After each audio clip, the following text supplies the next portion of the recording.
One of my favorite bands growing up as a child was Blink-182. I was into pop-punk music as a youngin'. I got into it when I was 8 years old because it was on Guitar Hero World Tour, and ever since listening to Blink-182 on that, it kind of got the wheels turning for what was my inevitable spiral down into pop-punk fandom.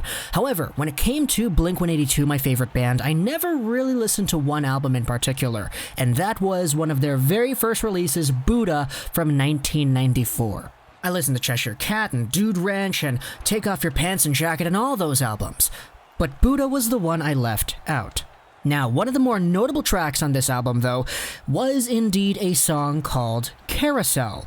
That was one of the only songs from this album that I actually listened to, and today we're going to be talking about what is probably my favorite kind of carousel, and it's the one that we have been seeing unfolding in front of our very eyes. Let's talk today about the NHL's goaltender carousel, because we have had a ton of goalies changing around teams and changing around situations that I thought it'd be cool to put it together in a video. Now again, disclaimers, this is being recorded at 12:30 a.m. in the morning, October 11th. So any transactions after 12:30 before this video gets uploaded at 12 p.m. October 11th Pacific Standard Time, we're not going to cover it, but it is indeed acknowledged as well. Let's go over to NHL Watcher on Twitter because he actually posted a full-on tweet on the full-out carousel list. However, this tweet is from the first day of free agency, so it doesn't cover a few of the ones that we saw in day number 2. Let's go over from chronological order, starting from the bottom up. We had ourselves very firstly and foremost the Jake Allen to Montreal trade, which saw Jake Allen get sent over from the St. Louis Blues to the Montreal Canadiens as a $4 million goaltender to play behind Carey Price. Now, this is one of the more expensive tandems in the entire NHL, we'll say that for sure, but it doesn't really matter. The Habs have cap space. The Habs don't have this tandem for a long time. Allen only has 1 year left. But in that 1 year, what you will get is solid goaltending from Carey Price, and on the off chance that Carey Price kind of dips down a little bit, you have Jake Allen, who was one of the better backups in the entire NHL last season, stepping in to fill in those spots.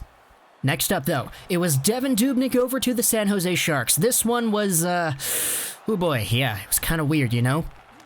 Devan Dubnyk, who was one of the worst statistical goaltenders last year, he's going to San Jose to play with Martin Jones. That's going to be their tandem, and Martin Jones certainly didn't have himself a great season either. So the Sharks are betting on either one of these guys to bounce back and actually get back up to starter form. But if it doesn't happen, then my goodness, they're going to be really, really down in the dumps. I hope it happens just for the sake of the Sharks not being terrible next season, but they're certainly taking a bet here. We'll say that for sure. Next up, though, was another trade, Matt Murray getting sent over from the Pittsburgh Penguins to the Ottawa Senators. This is kind of ironic because Matt Murray is one of the entire reasons that the Ottawa Senators are even in the unfortunate circumstance they are today, where they lost out on Carlson, they lost out on Hoffman and Stone and Turris and all the great players they had suit up for their roster over the past few seasons.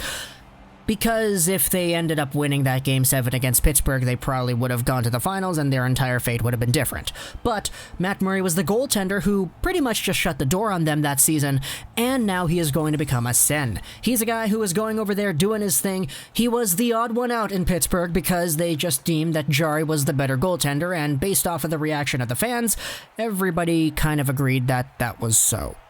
In fact, everywhere for the Pittsburgh Penguins, Jarry was just better, statistically speaking. So they made the right choice here in the eyes of most Pens fans by choosing one of their two RFAs in Jarry over Matt Murray, who was the other one, and sending him over to Ottawa.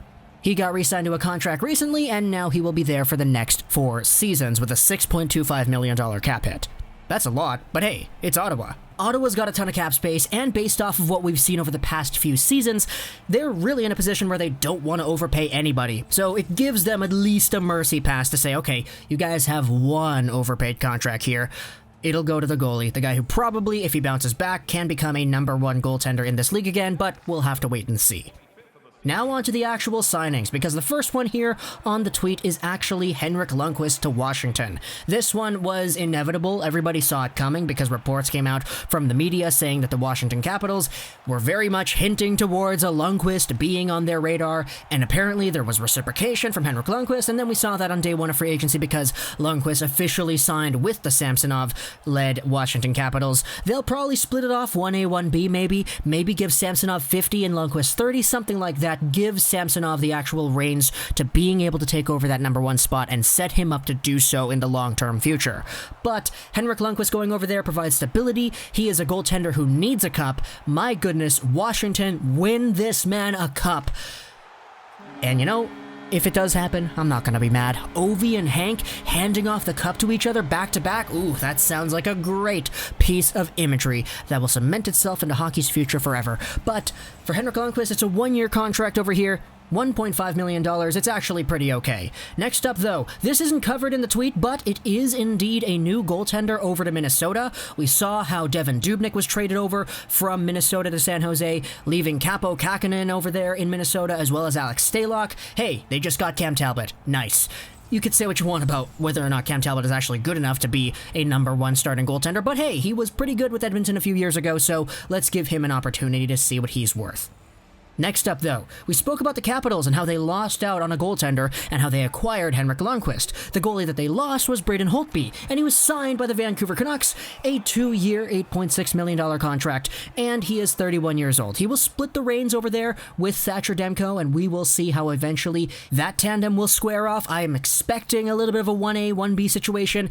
Ease Demko into that role of being able to play upwards of 30, 40, 45, maybe even 50 games in a season. Allow him to settle into that, because that's going to be his job going into the long-term future. Thatcher Demko's the future of the Canucks, but Braden Holtby, who is coming off of a few poor seasons, has bit the bullet and come to Vancouver. No trade protection, no nothing. He's just going to be here to mentor Demko, and I love that.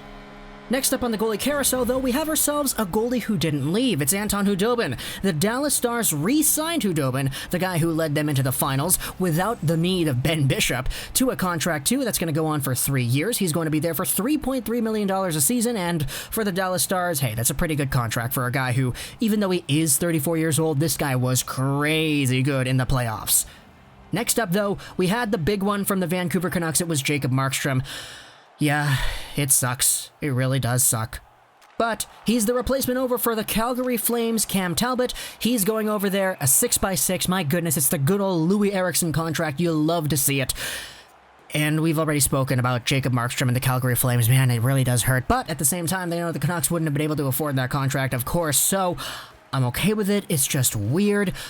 Let's move on.